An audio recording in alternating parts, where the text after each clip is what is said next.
안녕하십니까. 전세계 계신 CBN 청취자 여러분, 하나님의 말씀으로 사랑과 행복 전하는 CBN 교과방송의 정수 인사드립니다. 안녕하세요, 김성진입니다. 네, 제가 우연히 한 글귀를 보게 됐는데 거기에 이런 질문이 써 있었어요. 목사님도 한번 맞춰보세요. 네. 게으른 사람이 하나님께로부터 받는 벌은 뭐냐? 게으른 사람이 하나님께로부터 받는 벌 두 가지. 두 가지. 네. 가난? 가난. 가난은 거기 이렇게 쓰여 있었습니다. 첫 번째는 네. 하지 않아서 실패하는 자신의 실패이고, 두 번째는 자신이 하지 않았기 때문에 누군가 대신해서 성공하는 옆 사람의 성공이다. 하지 않아가지고 자기가 하는 실패고, 또 내가 안 했기 때문에 누군가 대신함으로써 옆 사람이 성공하는 그 성공을 바라보는 거.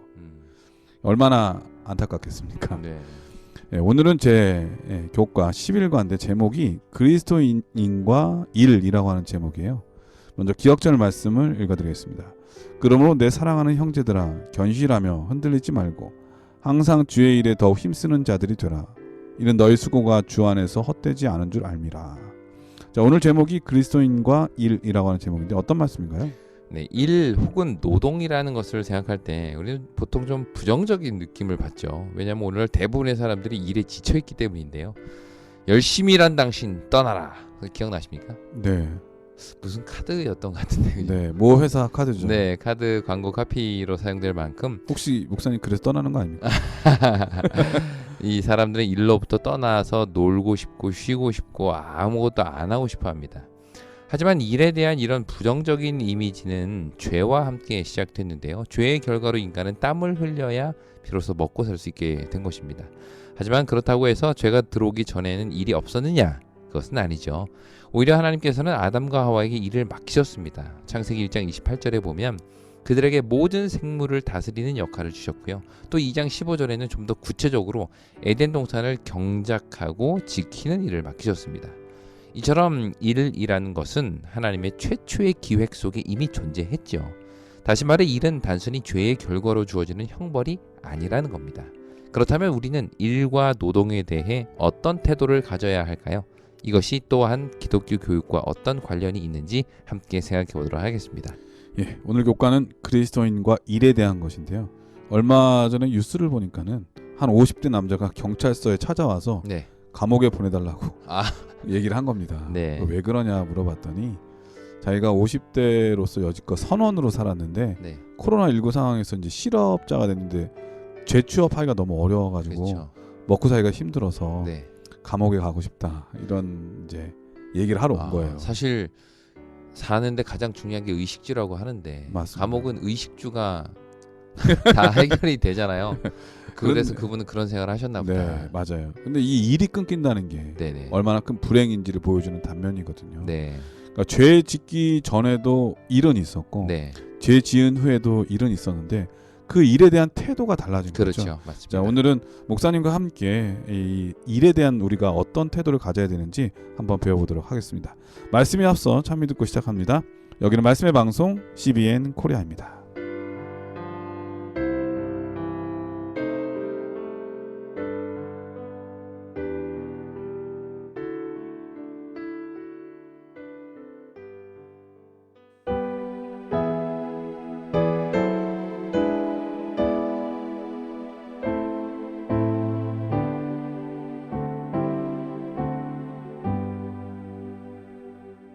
이 세상 끝날까지 주 봉사하리니 내 친구 되신 주여 늘 함께 합소서. 주 나와 함께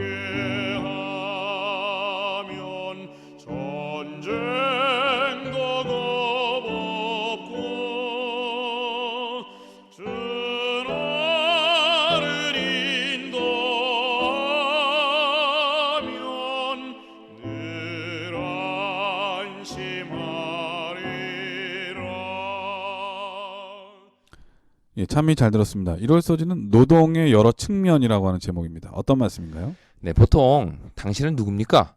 라고 물으면 목사님 뭐라고 대답하세요? 저는 목사입니다. 네. 이렇게 얘기할 때가 많죠. 아, 네. 이것도 이렇게 얘기해야 지금 계속 진행이 되잖아요.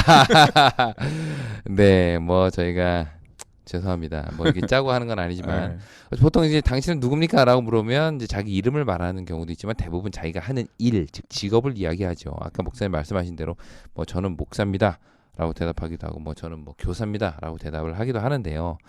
근데 제 질문은 이겁니다. 그렇다면 왜 우리는 너는 누구냐? 라는 어떤 그 본질적인 질문에 자신이 하는 일, 즉 직업을 이야기할까요? 아마 이것은 내가 누구인지를 정의하는 그 근거가 바로 내가 하는 일에 있다는 뜻이겠죠. 바꿔 말하면 내가 어떤 일을 하느냐가 곧 내가 어떤 사람이냐를 나타낸다는 말입니다. 네. 이처럼 일은 자신의 정체성을 드러내줍니다.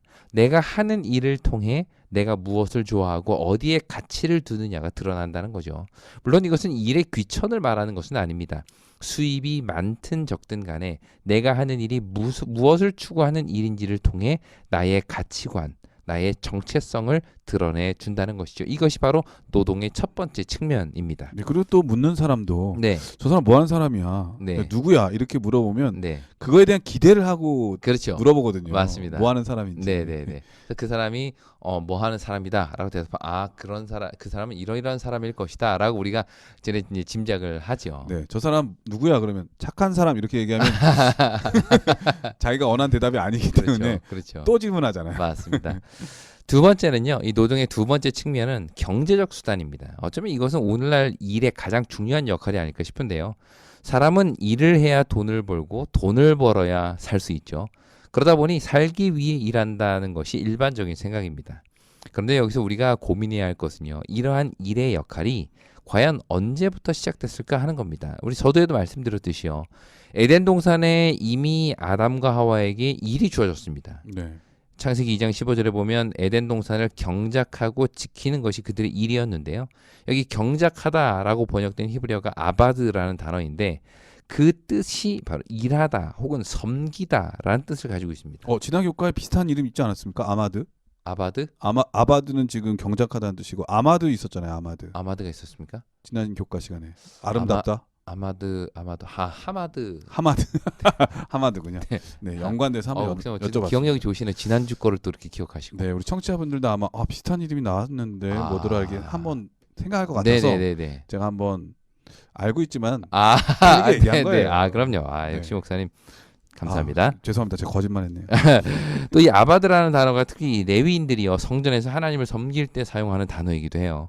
이처럼 아담과 하와는 죄를 짓기 전에도 에덴 동산을 경작하고 또 일하고 봉사하는 일을 해왔습니다. 또 예배드리고요. 그렇죠. 근데 죄가 들어오면서부터 일의 목적이 달라졌어요.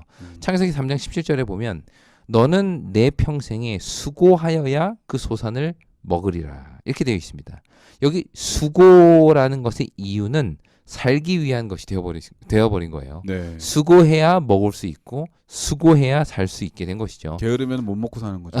네. 그래서 그 전에는 섬김과 봉사를 이루어졌던 그들의 일이 죄가 들어오고 난 이후에는 수고해야 소산을 얻고 수고해야 먹고 살 수 있는 상황이 된 것입니다. 교과책의 표현을 빌리자면 노동은 타락 이후에 변질되었다. 이렇게 이야기를 하는 거죠. 그렇다고 먹고 살기 위해 일하는 것이 잘못되었다고 말할 수는 없습니다. 단지 일을 삶보다 더 중요하게 여길 때 우리는 사람을 그 일을 위해 희생시키는 그런 일들을 하게 되는 거죠. 어디까지나 일은 삶을 위한 수단이라는 사실을 우리는 잊지 말아야 할 것입니다. 이것이 노동의 두 번째 측면입니다. 사람이 생명보다 더 귀한 게 어디 있겠습니까? 그렇죠. 그런데 우리나라의 10명 중에 6명은 약간 일 중독성 현상을 보인다고 해요. 네. 자기 생명이 어떻게 되는지 모르고 일에 빠져가지고 그렇죠. 가족도 못 돌봐보고 심지어는 자기 자신도 못 돌봐보는 그런 일이 많이 있다고 합니다. 네네. 네, 정말 잊지 말아야 되겠습니다. 이 사실을. 네. 노동의 세 번째 측면을 말씀드리고 일요일 소리를 한번 마무리해보려고 하는데요. 세 번째 측면은 일은 하나님의 일을 하는 통로와 수단이 된다는 겁니다. 사실 이것을 얘기하기 위해서 지금 일요일 소지가 있는 건데요. 네. 이 말은 내가 하고 있는 그 일을 통해 하나님의 뜻을 이루어야 한다는 겁니다. 우리의 일터는 얼마든지 우리의 사역지가 될 수 있죠. 물론 각자 처한 환경에 따라 어떤 사람은 일터가 매우 열악하고 어려울 수 있지만 그곳에서도 하나님의 빛을 나타내는 우리가 되어야 한다는 겁니다. 마치 이 이야기할 때 꼭 등장하는 성경 인물 있잖아요. 요셉입니다. 네. 예, 요셉이 보디발의 집에 팔려가 종으로 살 때 그는 자신이 하는 일을 통해서 여호와를 드러내었습니다. 그러므로 우리 각자도 각자의 일터를 통해서 또 일의 모습을 통해서 여호와를 드러낼 수 있어야 한다는 거죠. 물론 그것만큼 어려운 일도 없겠죠. 경제적인 이익을 만들어내느라 상대방을 배려하거나 이렇게 상대방을 고려하기가 참 쉽지 않은 일입니다. 그러나 이러한 직업관을 가지고 일을 할 때 우리는 단순히 경제적인 수단으로서의 직업이 아니라 하나님을 높이고 드러내는 사역이 될 수 있을 것입니다. 예, 일월서지는 노동의 여러 측면이라고 하는 제목인데 첫 번째는 자신의 정체성을 나타내는 어떤 단어일 수도 있고요. 네네. 두 번째는 경제적인 수단으로서의 모습이 나타나고 세 번째는 제일 중요한 하나님의 사업을 그 일을 통해서 나타날 수 있다라고 하는 겁니다. 사실 저도 이제 세상을 살아보니까는 네. 다양한 직업군을 만나잖아요. 그런데 그 직업군 가운데 정직한 사람도 만나고 그렇지 못한 사람도 만나거든요. 네. 근데 이 정직함과 그리고 또 신실함을 통해서 그리고 또 그 사람을 위해서 최선을 다하는 모습을 통해서 감동을 받는 것처럼 우리도 각자의 일을 통해서 그러한 사람의 모습을 보여준다면 상대방이 또 감동을 받고 그러다 보면 좋은 관계가 형성되고 그렇게 되면은 그 관계를 통해서 하나님을 드러낼 수 있거든요.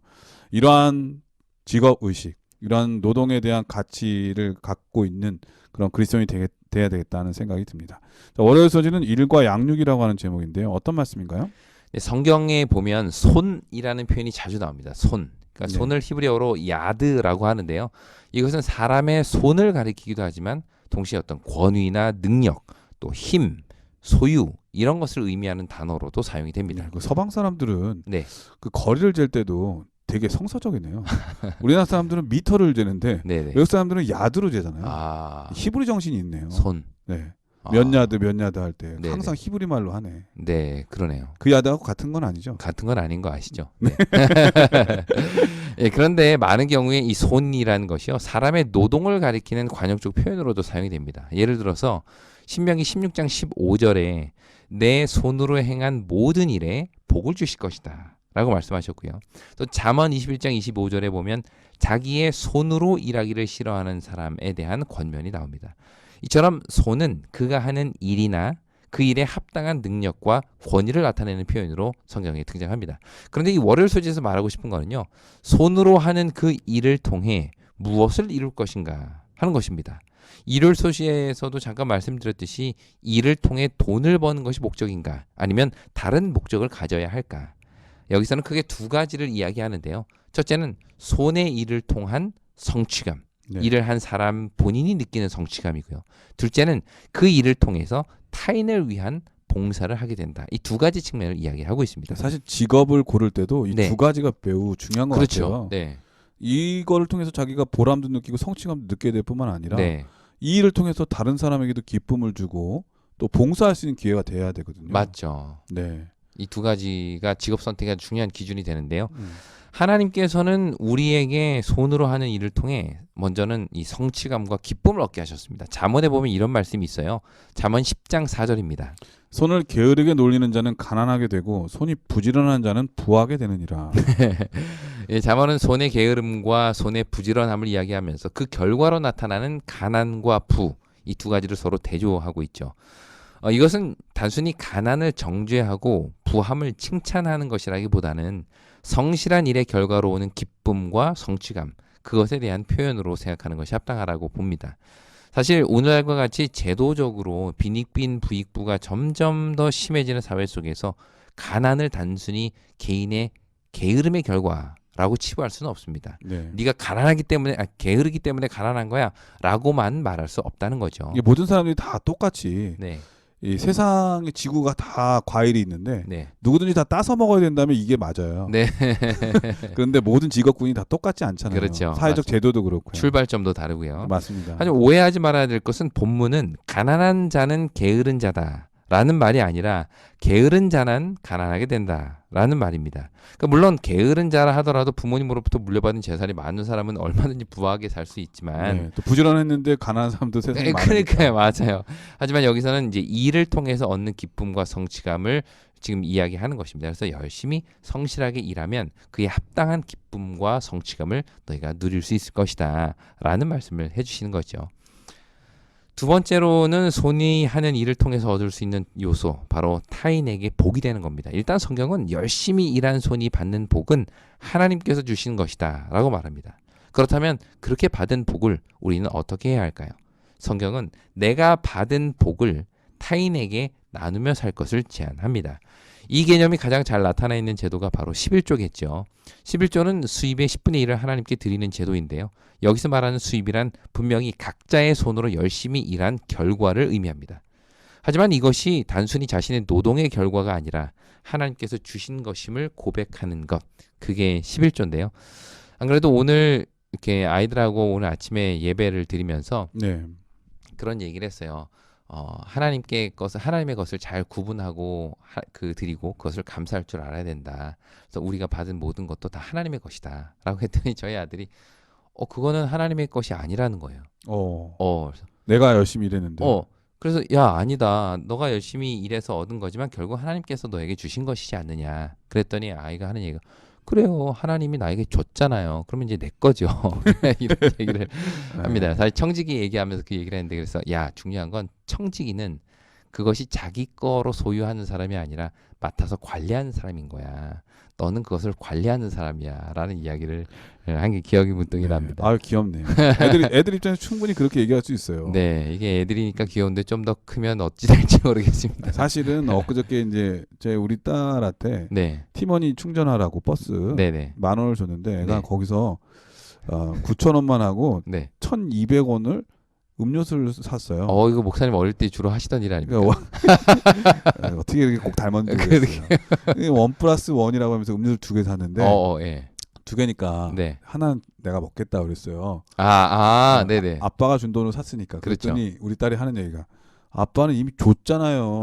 이게 내 거지. 안 돼요. 그러면서 자기가 2개 다 먹는 거예요. 되게 속상하더라고요. 네네네. 그러니까 이런 마음이겠구나. 그러니까 우리가 이런 정신을 가지면 안 되는 거잖아요. 네네, 맞습니다. 예. 근데 이제 제가 이 11조 얘기하면서 그 말씀을 잠깐 드렸는데요.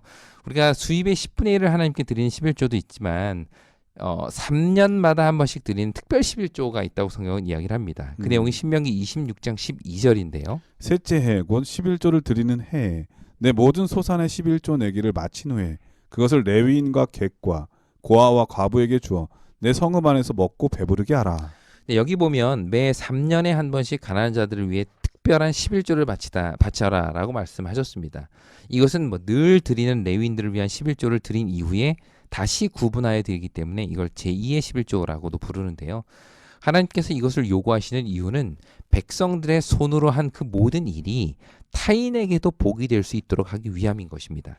내가 수고한 일이니 나만을 위해 사용하겠다라는 마음이 아니라 나의 수고를 통해서 다른 이들에게 복이 되게 하는 것.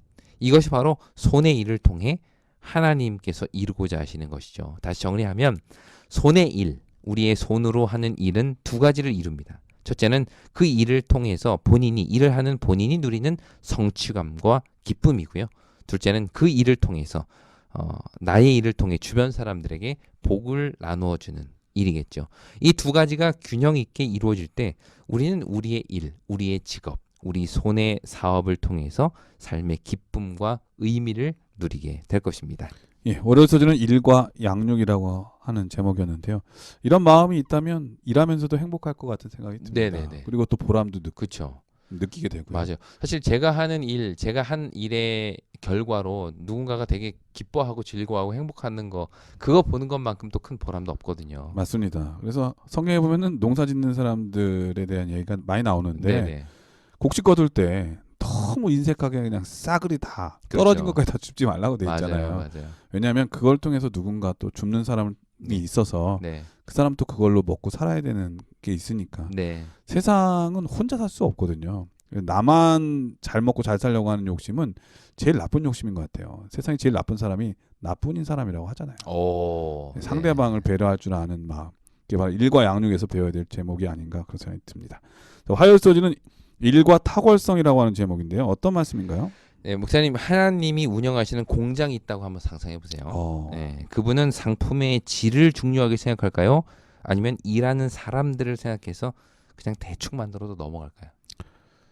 저는 두 가지가 다 어폐가 있긴 하지만 함정 있는 질문인 거죠? 함정이 있는 느낌이 네, 드는데 네, 중요한 건 네. 하나님께서 교회를 세우신 걸 보면 알 수가 있어요. 네, 하나님의 공장은 교회라고도 생각할 수도 있거든요. 네, 교회는 하나님께서는 사람, 영혼을 구원하는 일이잖아요. 네, 하나님께서 사람을 더 중요하게 여기실 것 같아요. 저는. 그렇죠. 네, 정확하게 만드는 것도 네, 중요하게 여기시겠지만 사람 다치면서 하기를 원하시지 않을 것 같아요. 그렇죠, 그렇죠. 네. 네. 근데 이거 답이 틀렸죠. 뭐 답이 어디 있겠습니까? 그냥 목사님 생각을 네. 듣고 싶어. 중요한 건 질문이 잘못됐다. 네. 이 얘기를 하고 싶네요. 그렇죠. 제가 잘못했습니다.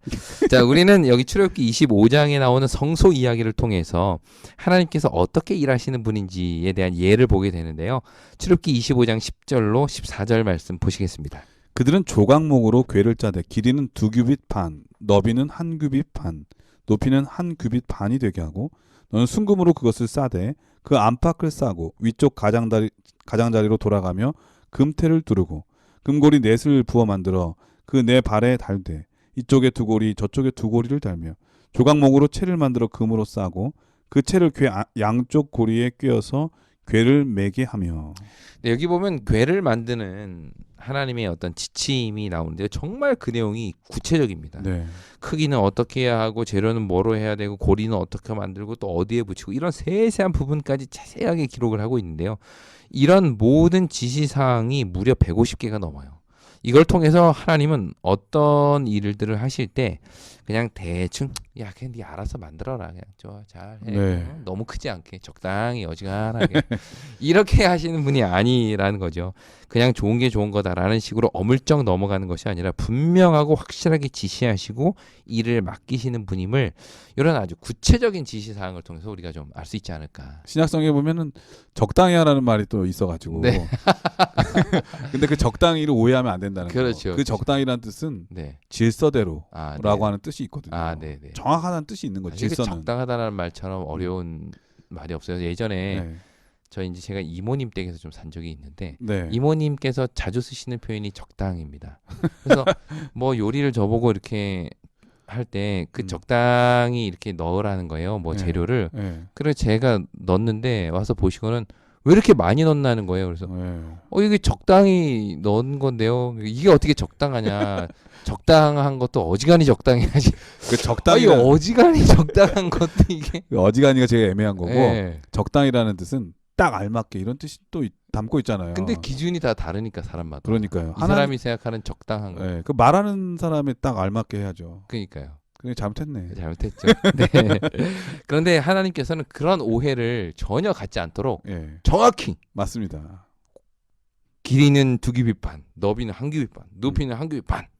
정확히 예. 어지간히 맞추지 않고 정확하게. 이거 누구 팔꿈치로 해야 되는 겁니까? 이 규빗은 또 팔꿈치인데 네. 한 팔꿈치잖아요. 네, 네. 이것도 정해야 될 것 같아요. 근데 아마 옛날에는 네. 그 기준이 있었을 것 같습니다. 그렇죠. 네, 네. 그래서 뭐 대제사장이나 누구 팔꿈치로 하라 여기 있지 않았을까. 네. 네, 왜냐하면 어쨌든 사람마다 성경적 다르니까. 근거는 없긴 한데. 네, 전혀 네. 근거는 없죠. 네. 근데 이렇게만 보면은요. 하나님과 함께 일하는 것이 참 되게 이거 좀 너무 피곤하다. 이제 부담스럽다. 너무 꼼꼼하고 막 자세하게 해주시니까. 근데 이게 좋아요. 네. 왜냐하면 이렇게 해야 네. 실수가 없어요. 그렇죠. 네. 네. 왜 지금 말씀하신 대로 네. 대충 만들으라 그랬으면은 네. 만들어 놓고 또 뭐라고 하시죠? 왜 이렇게 만들었냐 그러면 또 할 말이 없거든요. 근데 그렇죠. 딱 정확히 하면 실수가 없잖아요. 맞습니다. 그런 부분도 있지만 정말 근데 제가 여기서 얘기하고 싶은 이 화요일 소지가 얘기하고 싶은 또 한 가지 핵심은요. 정말 감사한 점은 하나님께서 이렇게 자신이 원하시는 일을 꼼꼼하게 지시할 뿐만 아니라 그 일을 감당할 수 있는 능력도 하나님께서 주신다는 겁니다. 이게 사실 핵심입니다. 네. 출애굽기 31장 1절로 5절 말씀 보시겠습니다. 여호와께서 모세에게 말씀하여 이르시되 내가 유다 지파 훌의 손자여 우리의 아들인 부살레를 지명하여 부르고 하나님의 영을 그에게 충만하게 하여 지혜와 총명과 지식과 여러 가지 재주로 정교한 일을 연구하여 금과 은과 노수로 만들게 하며 보석을 깎아 물리며 여러 가지 기술로 나무를 새겨 만들게 하리라. 여기 보면 브살렐이라는 사람이 나오죠. 네. 그에게 주어진 일은 정교한 일을 연구하여 금과 은과 노수로 만드는 일, 또 보석을 깎고 나무를 새겨 만드는 일. 아주 어떻게 보면 기술 손재주가 많이 필요한 그런 일이었던 것 같습니다. 요즘 말로 말하면 금세공업자라든지 음, 조각가요. 그렇죠. 아주 정교하고 기술적인 일이 그에게 맡겨졌는데요. 그런데 성경은 그런 그에게 하나님께서는 특별한 지혜, 총명, 지식, 재주를 주셨다라고 말합니다. 이것을 통해서 우리는 일의 탁월성을 추구하시는 하나님과 그에 합당한 능력을 주시는 그분의 은혜, 이 두 가지를 동시에 보게 된다는 겁니다. 네. 때로는 우리는 교회에서 일을 할 때 그냥 우리끼리니까 뭐 대충 그냥 편안하게 하려고 할 때가 있죠. 뭐 돈 받는 것도 아니고 다들 봉사로 하는 건데 그냥 쉽게 넘어가려고 합니다. 그러나 하나님께서는 오히려 정확하고 분명하게 하나님의 일을 하기를 원하시죠. 편안한 마음으로 일을 하는 것과 대충 하는 것은 전혀 다릅니다. 그러므로 우리는 교회를 건축하든지 뭐 어디를 수리하든지 아니면 뭐 전대를 준비하거나 행사를 진행할 때 분명하고 확실하게 일의 탁월성을 보여야 합니다. 이런 마음으로 하나님의 일을 할 때 하나님께서는 그의 합당한 능력과 지식, 지혜를 허락하시겠죠. 이 사실을 기억하고 작은 일에도 충성된 자, 어떤 일을 맡겨도 탁월성을 보여줄 줄 아는 자, 그런 사람들이 되기를 간절히 바랍니다. 예, 화요일서지는 일과 탁월성이라고 하는 제목인데 정말 탁월해야 복음 전하는데 큰 효과가 있는 것 같아요. 네네. 잘 못하면 사람들이 신뢰를 잘 안 하잖아요. 맞아요. 근데 탁월하면 믿고 맡기고 네. 또 그 사람한테 배우려고 자꾸 주변에 모이게 되거든요. 맞습니다. 그래서 어떤 일이든지 탁월하게 하는 게 매우 중요하다. 맞아요. 사실 오늘날 거의 모든 것들이 다 전문성을 요하잖아요. 네. 심지어 뭐 아이들 가르치거나 뭐 영어를 가르치거나 뭘 깎아서 만들거나 하는 것들도 다 전문가를 찾는 시대인데 교회 성도들도 이러한 전문성을 갖춘 사람들이라면 아마 보다 교회를 위해서 또 지역사회를 위해서 봉사하고 하는 게 훨씬 도움이 많이 될 것 같습니다. 네. 늘 최고가 돼야 된다는 말은 아니고요. 최선을 다하는 사람은 정말 아름다워 보이잖아요. 그리고 그런 아름다움에 미가 있는 사람은 주변에 그 아름다움 때문에 찾아오는 사람이 있거든요. 그렇죠. 또 좋은 모습이 되고요. 맞습니다. 또 그럴 때 하나님께서 그의 능력을 충분히 주신다라는 약속을 우리가 기억해야 할 것입니다. 그러니까 자기가 하는 일에 대해서 최선을 다할 수 있는 사람, 그리고 또 그 일을 위해서 당연히 하나님께 지혜를 구하는 사람, 우리 모두가 되어야 되겠습니다. 자, 그럼 여기서 찬미 한 곡 들으신 다음에 계속해서 수요일 목요일 소지를 공부하도록 하겠습니다. 여기는 말씀의 방송 CBN 코리아입니다.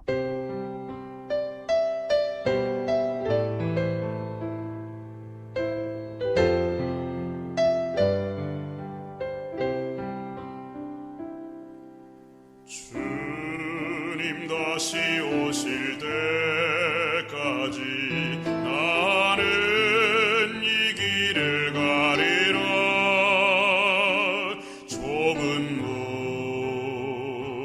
좁은 길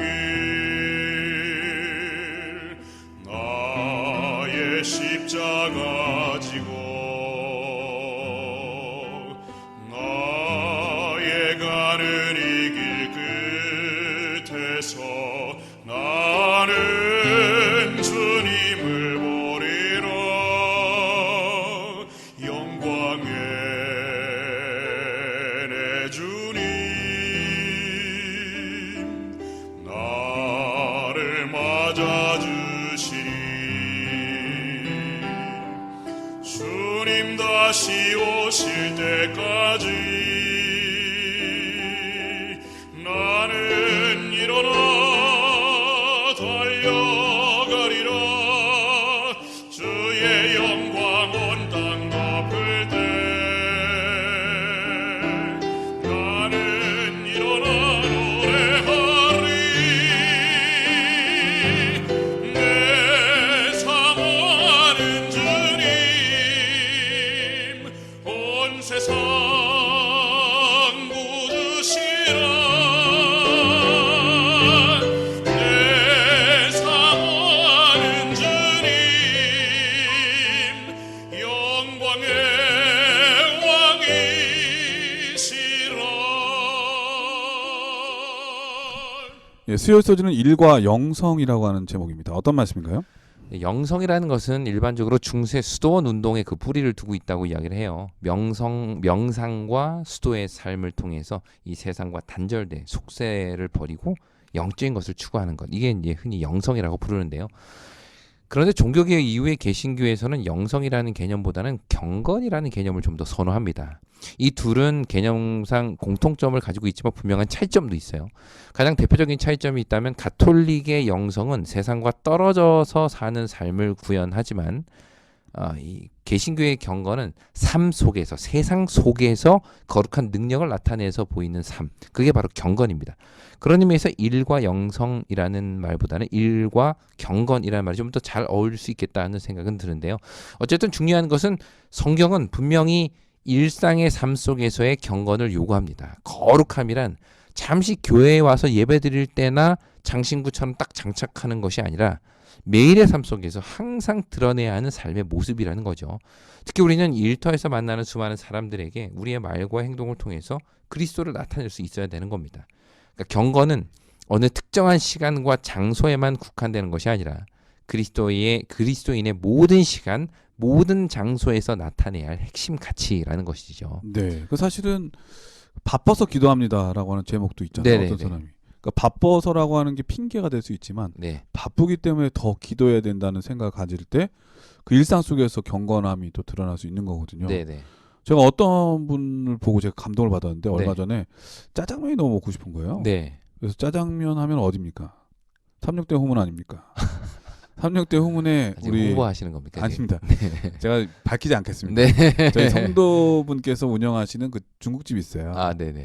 근데 그 짜장면이 너무 맛있더라고요. 네네. 네, 짜장면을 홍보하려는 게 아니라 네. 제가 짜장면을 먹으러 갔는데 네. 얼마나 바쁩니까? 손님 왔다 갔다 하고. 그러시죠. 그런데 그 사장님이 그 짧은 순간순간마다 핸드폰을 열심히 보시더라고요. 그래서 네네. 핸드폰 하나 보다 그런 생각이 들었거든요. 네네. 근데 가까이서 가보니까 네. 설교 말씀을 듣고 있는 거예요. 아. 이번 주가 기도주일인데 네네. 자기가 바빠서 참석은 못하지만 하나님 말씀 들어야 되겠다는 생각으로 듣는다는 거죠. 네. 야, 제가 그 모습 보고 너무 감동을 받았어요. 네네. 사실 우리가 바쁘다고 하는 핑계 때문에 멀리할 수 있는데 바쁘지만 그 잠깐 시간에 하나님을 찾으려고 하는 그게 바로 영성이 이제 쌓여 있는 그리고 또 영성을 개발하는 모습이 아닌가 그런 생각이 들었습니다. 네네. 그뿐만 아니라 함께 일을 하면서 주변 사람들에게도 이제 그리스도의 모습을 보여주는 것, 그것 또한 아주 중요한 경건의 모습일 텐데요. 네. 여기 교과책에서는 한 예를 소개합니다. 어떤 사람이 이 플로리다 병원에 입원을 한 거예요. 아주 위중한 상태였습니다. 그래서 한 친구가 환자 곁에서 밤샘 그를 간호했는데요. 그런데 그가 이제 환자를 대하는 간호사들을 이렇게 유심히 보게 되잖아요. 네. 주사를 놓거나 뭐 혈압을 재거나 이렇게 하면 오면. 근데 그 중에 한 사람이 정말 친절하게 정말 사랑으로 환자를 정말 자기 가족 돌보듯이 이렇게 대하는 걸 딱 봅니다. 그래가지고 야, 이 모습이 정말 감동을 받아서 이 친구분이 그 간호사분에게 물어봤어요. 어디 대학에서 공부를 하셨냐?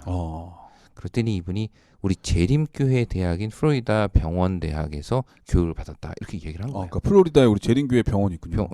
병원 대학이 있나 봐요. 그래서 이 둘의 대화는 이렇게 이제 끝났어요. 근데 이 이야기는 여기서 끝나지 않습니다. 그 후에 이 친구가 이 간호사분이 공부한 그 대학에 무려 10만 달러. 와. 10만 달러 얼마인 거예요? 1억 2천 정도 되죠. 네, 요즘 환율이 좀 떨어지긴 했지만 1억 1,000만 원 가까운 돈을 기부를 했다는 겁니다. 네. 물론 이 돈이 뭐 중요하다기보다 여기서 이제 우리가 얻을 수 있는 것은 이렇게 사람을 사랑하는 간호사를 교육하는 대학에 자신의 재산을 기부하고 싶다라는 마음이 들었다는 것. 결국 이것은 그 간호사 한 사람이 보여준 일 속에서의 경건의 결과라는 거죠. 네. 우리가 이런 예는 많이 좀 접하게 되잖아요. 어떤 네. 사람이 이제 전화를 받았는데 네. 회사에서 잘못 건 전화였어요. 네. 근데 너무 친절한 겁니다.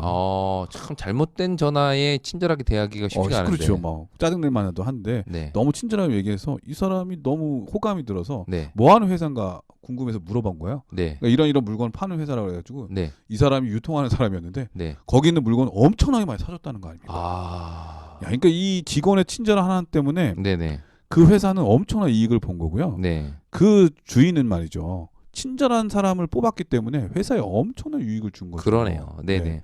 사실 우리는 우리가 몸담고 있는 직업을 포함한 삶의 모든 차원, 그러니까 모든 영역에서 이처럼 지금 말씀하신 것처럼 우리의 신앙을 나타내 보여야 하는 것입니다. 신앙이라는 것은 결코 우리의 삶의 일부가 아니죠. 그것은 우리 삶 전체를 아우르는 틀이요, 또 우리의 삶의 배경입니다. 그러므로 우리는 일터에서든지 가정에서든지 또 교회에서든지 항상 동일한 그리스도인의 모습을 보여야 하는 것입니다. 이것은 결코 가식적인 삶을 요구하는 것이 아니죠. 나의 신앙이 삶 전체를 이끄는 원동력이 되어야 한다는 말입니다. 그런 의미에서 예수님께서 이런 말씀을 하시죠. 마태복음 5장 13절부터 15절입니다. 너희는 세상의 소금이니 소금이 만일 그 맛을 잃으면 무엇으로 짜게 하리요. 후에는 아무 쓸데없어 다만 밖에 버려져 사람에게 밟힐 뿐이니라. 너희는 세상의 빛이라.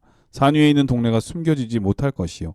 사람이 등불을 켜서 말 아래 두지 아니하고 등경 위에 드나니 이러므로 집안 모든 사람에게 비치느니라. 네, 이걸 좀 바꿔보겠습니다. 너희는 너희 회사의 소금이니, 너희는 너희 가정의 빛이니. 결국 우리가 있는 곳, 우리가 일하는 곳, 우리가 사람을 만나는 곳, 내가 생활하는 바로 그곳에서 우리의 영성, 우리의 경건, 우리의 신앙을 비출 수 있고 맛을 낼 수 있는 그런 우리 모두가 되기를 간절히 바랍니다. 예, 수요일 소지는 일과 영성이라고 하는 제목인데 사소한 일, 또 자기가 하는 일의 가운데서 드러나야 될 모습이 있다면 바로 영적인 모습이라고 하는 것을 배울 수 있었습니다. 사람은 근데 잘할 때는 뭐 너 어느 회사 다니냐, 뭐 너 어느 집 자손이냐 이런 거 잘 안 물어보는데 꼭 그런 거 물어볼 때는 실수할 때, 잘못할 때 그런 거 물어보잖아요. 네네. 너 어느 집 자손이냐, 너 어디 살아, 너 어느 학교 나왔어, 이런 질문이 네네. 주로 잘못할 때 이렇게 되거든요. 네. 그래서 그런 질문 받으면 당황해서 거짓말할 때가 많잖아요. 네. 뭐 그래서 막 웃긴 얘기도 많이 있죠. 뭐 세상에 정말 유명한 유적지에 우리나라 사람이 놀러 갔는데 네. 거기에 이름 새겨가지고 이제 막 그랬더니 그럴 줄 알고 자기가 한글로 나카무라라고 썼다고. 뭐 이런 얘기도 많이 있는데 네. 사실은 우리의 사소한 생활 속에서 나타나는 모습이 진짜 모습일 수도 있지만 또 그러한 모습 때문에 하나님께 영광이 될 수도 있고 오히려 하나님께 누가 될 수도 있다고 하는 것을 새삼 또 생각해 본다면 우리는 어떤 일에 신경을 써야 될까? 매 순간순간이 자신이 하나님께 영광을 돌릴 수 있는 순간임을 깨닫고 기도하고 또 열심으로 최선을 다해서 친절한 모습 그리고 하나님의 모습을 나타내기 위해서 노력하는 모습 드러나야 되겠다는 생각이 듭니다. 자, 목요일 소지는 일과 청지기 직분이라고 하는 제목인데요. 어떤 말씀인가요? 네, 우리가 뭐 잘 알듯이 청지기는 주인이 맡긴 것을 주인의 뜻대로 위탁 관리하는 사람이죠. 여기서의 핵심은 그 주권이 청지기 본인에게 있는 것이 아니라 주인에게 있음을 인식하는 겁니다. 그러니까 내가 사용하고 관리하고 있다 보니까 마치 그게 내 것인 것처럼 생각하기가 쉬운데요. 네. 이 모든 것은 나에게 잠시 맡겨진 것이라는 사실을 기억한다면 오늘 우리 각자의 재물이나 시간 또 재능과 은사를 어떻게 사용해야 할지를 분명히 알게 되겠죠. 오늘은 그중에서 특별히 헌금에 대해서 좀 생각해 보려고 하는데요. 이 마태복음 6장 19절과 20절 보시겠습니다. 너희를 위하여 보물을 땅에 쌓아두지 말라. 거기는 좀과 동록이 해하며 도둑이 구멍을 뚫고 도둑질하느니라. 오직 너희를 위하여 보물을 하늘에 쌓아두라. 거기는 좀이나 동록이 해하지 못하며 도둑이 구멍을 뚫지도 못하고 도둑질도 못하느니라. 네, 이 말씀은 뭐 당시 오늘날처럼 이렇게 은행이 발달되지 못했던 당시의 상황을 기초로 해서 소중한 물건을 이렇게 땅 속에 묻어두는 전통을 네. 이제 배경으로 하고 있는데요. 그래서 한 달란트 그 사람은 땅에다 묻었군요. 네, 나름 그 보관한 거죠. 아, 그러다가 나중에 이제 파서 드리고 돌려주려고. 그렇죠. 이게 그러니까 잘 보관하고자 했을 때 그게 이제 땅에다 묻는 그런 역할, 그런 행동을 하죠. 근데 그러면서 여기서 하는 말이 보물을 땅에 쌓아두면 안 되는 일들을, 안 되는 이유를 여기 설명을 합니다. 좀과 동록이 해야 하고 도둑이 올 수 있기 때문이다. 그래서 어떻게 해라? 하지 말아라. 하지 말고 어떻게 해라? 땅에다 쌓아두지 말고 하늘에 쌓아두라. 하늘에 쌓아두라. 이 얘기를 하는 겁니다. 근데 이 말만 딱 보면요. 네. 보물을 하늘에 쌓아두어야 할 중요한 이유가 뭐예요? 안정성입니다. 안정성. 보관의 안정성. 그러니까 재물을 어디에 두는 게 더 안전하냐? 하늘이냐? 땅이냐? 땅엔 뭐 도둑들도 있고 벌레들도 있고 하니까 하늘에다 쌓아둬라. 하늘이 제일 안전하다. 이제 이런 얘기처럼 들리는데요. 그럼 만약에 하늘만큼 보안성이 좋으면 거기다 보관하라 이런 그러니까요. 사실 그런 뜻은 아니잖아요. 아, 맞습니다. 그래서 이 말씀을 딱 읽으면서 뭐야, 하늘이 더 안전하기 때문에 그럼 하늘에다 둬야 되나라고 생각하는데 사실 여기서 말하고 싶은 본질은 21절입니다. 내 보물이 있는 그곳에는 내 마음도 있느니라. 네, 맞습니다. 이 말씀은요, 위에 두 절에 대한 본질을 말씀하신 거예요. 간단히 말해서 재물을 어디에 둘 것인가의 문제는 안정성의 문제가 아니라 마음의 문제라는 겁니다. 겉으로 보기에는 하늘에 두는 것이 더 안전하니 거기 두어라 라는 말처럼 들리지만 이 말의 본질은 재물이 있는 곳에 너의 마음이 있다. 그러니까 결국 재물을 요구하시는 것 이상으로 그의 마음을 요구한다는 거죠. 사실 안정성을 생각한다는 것은 헌금을 약간 투자로 생각한다는 뜻이에요. 네. 내가 헌금을 하늘에 많이 쌓아두었다가 나중에 그거 다 내가 다 누리겠다. 그러니까 예를 들면 헌금이나 11조를 그런 의미로 드리면 네네. 만약에 어려움 당하거나 복이 없다고 생각할 때는 하나님께 원망할 거 아닙니까? 그렇죠. 그런 뜻이 아니라는 거죠. 그런 뜻이 아니라는 거죠. 성경은 우리가 재물을 하늘에 쌓아두어야 하는 이유는 바로 우리의 마음을 하늘에 두기 위함이다라는 것입니다. 왜냐하면 재물이 있는 곳에 마음이 있기 때문이죠. 사실 하나님께서 우리에게 재물 혹은 헌금을 요구하신다는 것은 궁극적으로는 우리의 마음을 원하시는 것이죠. 토기장이가 진흙을 이겨서 그릇을 만드는데 예를 들어서 값비싼 점토를 사용하고 아주 비싼 유약을 바르고 몇 번을 걸쳐서 구워내면 정말 아름다운 자기가 완성이 됩니다. 그 위에 그림도 그리고 심지어 금박까지 이제 씌우기도 하죠. 그런데 그 그릇의 유용성은 어디에 있을까요? 바로 아무것도 없는 빈 공간에 있습니다. 아무리 값비싼 재료로 자기 혹은 그릇을 만들었다 하더라도 그 그릇이 가진 빈 공간, 그게 사실 그릇을 만드는 가장 중요한 이유라는 거죠. 결국 그릇의 가치는 빈 공간에 있다는 겁니다. 집도 마찬가지입니다. 아무리 비싸고 좋은 수입 재료를 가지고 집을 만들고 창을 달고 벽을 쌓고 정작 아름답게 꾸며도 그 집의 유용성은 빈 공간에 있습니다. 빈 공간을 위해 집을 짓는 거죠. 이 말씀을 드리는 이유는 헌금도 마찬가지라는 겁니다. 헌금은 그릇을 만드는 점토고 집을 만드는 재료입니다. 그러나 그런 것들을 하나님께서 요구하시는 것은 사실 재물 자체라기보다는 그것을 통해 만들어지는 공간, 즉 사람의 마음을 요구하신다는 거죠. 그것이 재물을 달라, 재물을 바치라 라고 요구하시는 이유인 것입니다. 정작 우리가 집은 멋지게 짓되 그 안에 아무것도 차지 않은, 아무것도 들어갈 수 없는 그러한 집을 만드는 것이 어찌 보면 마음 없는 재물을 드리는 것과 같다는 거죠. 빈 공간이 없으면 그건 집은 아니죠. 네, 집은 아니죠. 네. 그건 그릇도 뭐살 아니고 수가 없잖아요. 돌덩이고. 네. 네, 맞습니다. 성경에 보면 재물에 대해서 상충된 요구를 하는 모습이 좀 보이는데요. 민수기 28장 2절 말씀 보시겠습니다. 내 헌물, 내 음식인 화제물, 내 향기로운 것은 너희가 그 정한 시기에 삼가 내게 바칠지니라. 네, 여기서 하나님께서 분명히 헌물과 화제물 이런 것들을 정한 시기에 바쳐라 라고 말씀하시는데요. 또 이사야 1장 14절에는 완전 반대의 말씀을 하고 계십니다. 여호와께서 말씀하시되 너희의 무수한 재물이 내게 무엇이 유익하뇨. 네, 전자는 그러니까 민수기 28장 2절은 빈 공간이 있는 그릇을 요구하시는 것이고요. 후자 즉 이사야 1장 14절은 아무런 공간이 없는 단단한 토기 덩어리를 가져온 백성들에게 하신 말씀입니다. 하나님께서 요구하시는 것은 흙으로 가득 찬 덩어리나 건축자재로 꽉 찬 집을 요구하시는 게 아니라는 거죠. 그 속에 담겨진 마음, 거기에 헌물의 가치가 담겨 있는 것입니다. 그런 의미에서 우리 모두는 하나님께 우리의 마음을 드릴 줄 아는 참된 청지기가 되어야 할 것입니다. 우리의 재물이든 시간이든 재능이든 무엇을 하나님께 드리든 기쁨으로 드리고자 하는 마음이 없다면 하나님 앞에 다 헛된 것이라는 뜻이죠. 청지기에게 있어서 가장 중요한 것은 주인의 것을 주인을 위해 사용하는 것을 기뻐하는 마음입니다. 그 마음을 가지고 살아갈 때 우리는 어떤 일을 하든지 그 일을 통해서 하나님께 영광을 돌리게 되겠죠. 예, 그거 정말 이해가 됩니다. 예전에 어떤 분이 이 양파를 엄청 많이 갖고 오셔가지고 네, 줄 테니까는 비닐을 좀 갖고 오라 그랬어요. 네, 근데 비닐을 찾아보니까 이상하게 그 흔한 비닐을 찾으려면 없잖아요. 찾아보니까 저 구석에 네, 검정색 비닐로가 하나 보여서 네. 이 제가 갖고 갔는데 그게 오래돼가지고 삭은 비닐이었어요. 양파를 들고 가는데 손잡이가 뚝 끊어지더니 네. 다시 이제 손잡이를 끊고 그 위에를 잡고 가는데 그 밑에가 훅 뜯어져가지고 양파가 막 땅에 굴러다니고 그래가지고 제가 그거 엄청 애먹은 적 기억이 있습니다. 이 하나님께서 우리 마음에 정말 축복은 하나님께 주시는 거잖아요. 그런데 우리가 마음이 준비되지 못해가지고 그 받을 준비가 안 된다면 그 땅에 다 흘러서 결국 가져가지 못하는 것이 되고 말 때가 많이 있거든요. 그러므로 하나님께서 우리에게 이런 걸 요구하시는 것은 마음의 공간, 받을 준비, 바로 그것이라고 하는 것을 우리 목사님께서 잘 말씀해 주셨습니다.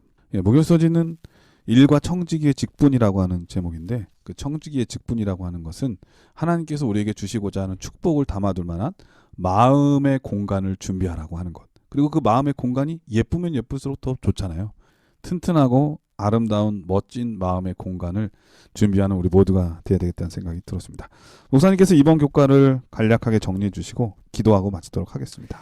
네, 오늘 우리는 일과 교육에 대해서 살펴보았습니다. 하나님께서는 첫 인류에게 일을 주셨죠. 그 일이란 만물을 섬기고 지키는 일이었습니다. 하나님께서 인간을 섬기고 지키시는 것처럼 인간도 피조물을 지키고 섬기는 역할을 주셨죠.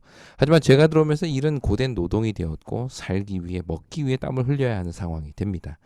그럼에도 불구하고 여전히 우리는 이를 통해서 하나님께 영광을 돌릴 수 있고 자신뿐만 아니라 주위 사람들에게도 복을 나눌 수 있습니다. 이렇게 우리의 일이 단순히 경제적 수단뿐만 아니라 하나님을 섬기는 중요한 통로라는 사실을 기억할 때 우리의 일터는 선교지요 사명의 장소가 되겠죠.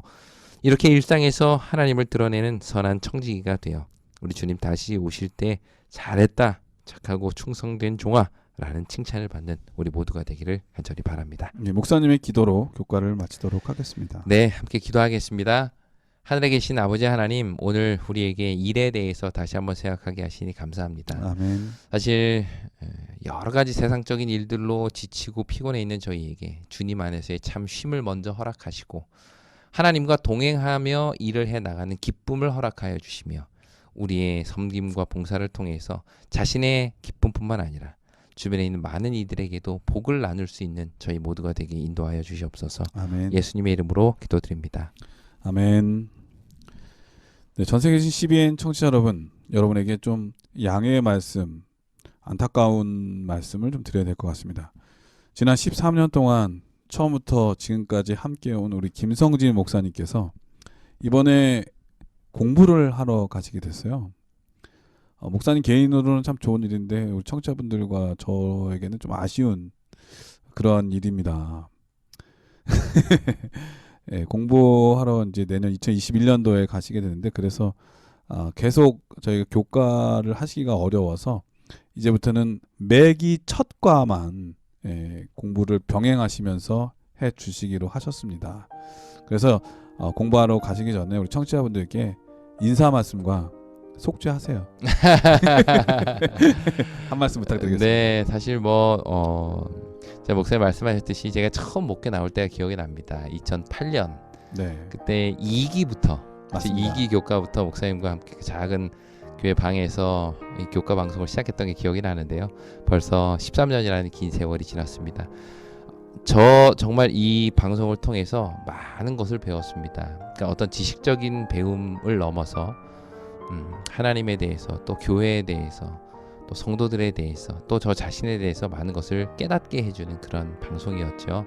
너무 감사드립니다. 또 무엇보다 이렇게 마음으로 기도를 응원해 주시고 또 후원해 주시고 이렇게 방송이 지금까지 오게 할 수 있도록 들어주시고 청취해 주시고 응원해 주신 많은 성도님들이 계시기에 여기까지 올 수 있었는데요.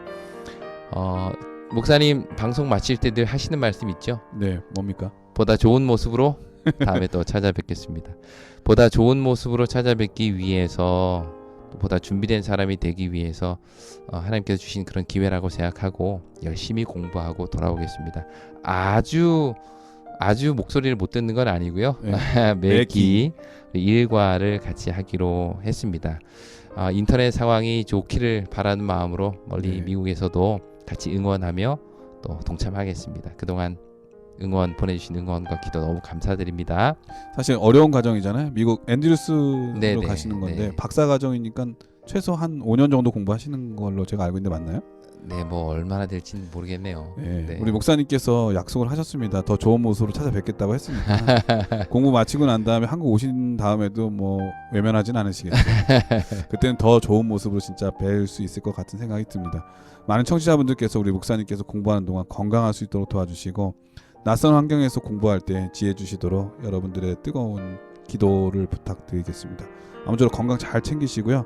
더 좋은 모습으로 뵙기를 바라겠고 그래도 감사한 거는 매기 일과는 같이 하니까 그때 목소리로 안부 들을 수 있어서 너무 좋은 것 같습니다. 그때는 제가 한번 영어로 준비해 보겠습니다. 농담입니다. 처음에만 인사하는 거 아니에요? 굿모닝 그건 저도 할 수 있는데 어쨌든 우리 많은 청취자분들 좀 아쉽지만 이해해 주시고 우리 목사님을 위해서 기도 많이 해주시고 저는 또 열심히 새로운 목사님과 함께 준비해서 하도록 하겠습니다. 여러분 새로운 목사님 기대되시죠? 정말 기대가 됩니다. 네, 기도 많이 해주시기 바라겠습니다. 곧 같이 만나 뵙도록 하겠습니다. 건강하시고 안녕히 계십시오. 안녕히 계세요.